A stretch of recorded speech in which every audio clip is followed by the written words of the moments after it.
first, in recent weeks, millions of people have taken to social media to share their personal stories of sexual assault and harassment using the hashtag #MeToo. The woman behind the original Me Too campaign wants to make sure marginalized voices aren't lost in the current conversation. Tarana Burke created Just Be Inc. more than a decade ago. It's a nonprofit focused on giving resources and support to young women of color grappling with sexual trauma and harassment.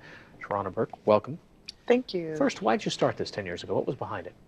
Well, I'm a survivor of sexual violence, and I was working with young women who were disclosing their experiences with sexual violence. And my friend and I started an organization called Just Be Inc. to work with young girls, and we realized that we needed to shift and start dealing with the issue of sexual violence in the community we were in. Was there a particular case that spoke to you? Well, there were several cases, but some years before we started this work, there was a young woman who had come to me with her story at a time in my life when I really wasn't equipped to handle it. And I felt a real debt to her in wanting to do some work that would cover the work that I didn't do at that time. And you didn't say Me Too to her at that Didn't. time. No. And so this is an offshoot of that. So when you see this conversation, when you saw this conversation go national, go viral in this way, what came to mind?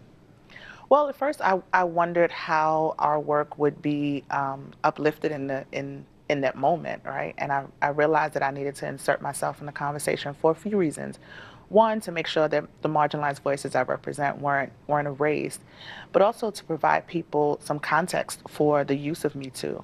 We have a theory called empowerment through empathy, which is the basis for how we do the work. And I felt like it was necessary to ground the conversation in a body of work. You've said before that sexual violence doesn't see race or class, but the response to it does. Tell me what that means. That means that when we see things like Harvey Weinstein having dozens and dozens of accusers, and the only person he responds to is Lupita Nyong'o, and the black woman, that means something. It also means that when you have all of these powerful, rich, wealthy men who are white and attacking or victimizing white women, gets all of this attention, but you have somebody like R. Kelly, who has been a known sexual predator for 2 decades, but his victims are all black girls. Why do you think that disparity exists? Well, I think it's rooted in the oppression that people of color face in this country. I also think it's rooted in the way we're socialized to think about black girls and women of color, right? We're socialized to not believe black women. We're socialized to believe that we are fast and sexually promiscuous and things of that nature. And so when people look at the R. Kelly's victims, they don't see girls, little children, they see women. So what comes next in this conversation? I mean, how do you take it from a hashtag to the real work that has to be done? Well, that's one of the reasons why I inserted myself, right? Because the work was already being done, and we want to expand on that.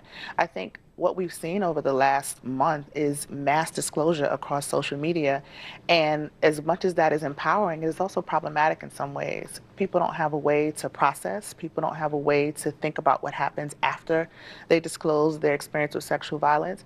And so one of the things we want to do is really support survivors. We want to find ways to give resources to people in communities that don't have resources. And we also want to activate folks who are ready to do the work of ending sexual violence. But you've also said that you want to look at the structural kind of inequities, deficiencies, not just the edge cases. Let's not focus just on Harvey Weinstein, but the forces at work behind it. Right. I think that it's a mistake for us to keep creating boogeymen. You know, every day, literally, there's a new person that comes out and everybody has shock and awe. Oh my God, I can't believe so-and-so did this. And the reality is that those people operate within systems that allow them to flourish.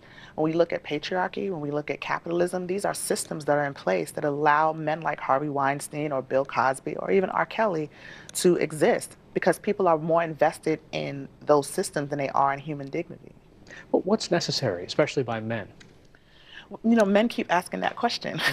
I think men need to be proactive. I think that they don't need to wait for women to lead the way, because this is really, the thing that troubles me is oftentimes men say, well, I want to be better because I have a daughter, because I have a wife.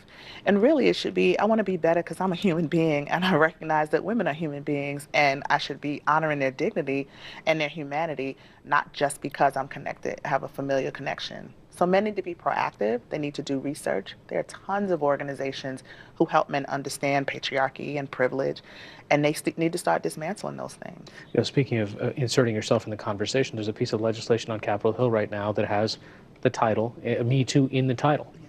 But this isn't something that you're behind. No, I'm not behind it, and I don't know what to make of it. So there was a Me Too Congress hashtag that came about, and I thought it was powerful that people in Congress were stepping forward and talking about the sexual harassment that they face in Congress.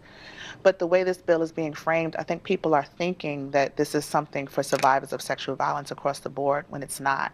Just using the name Me Too feels like it's trading on the popularity of the moment, which is fine because everybody's doing that. But I think they need to be more clear that this is not a bill that's going to support survivors of sexual violence. It's very specific to the people who work on Capitol Hill. Do you think all of this attention is an actual tipping point, or are we going to get caught up in the next movement, the trends? It's definitely a viral moment, and I think that we should acknowledge that, and that's fine. I think that people are really caught up in what's going to happen, and is this going to be a viral moment? What's going to happen is what we allow to happen, and so the work already existed. The work will continue, and I feel like this is a tipping point. This is a place where this is a cultural shift, and I'm going to do the best I can to take advantage of that and continue this work far beyond the hashtag. All right, Tarana Burke of Just Be Inc., the creator of the Me Too movement. Thanks so much. Thank you.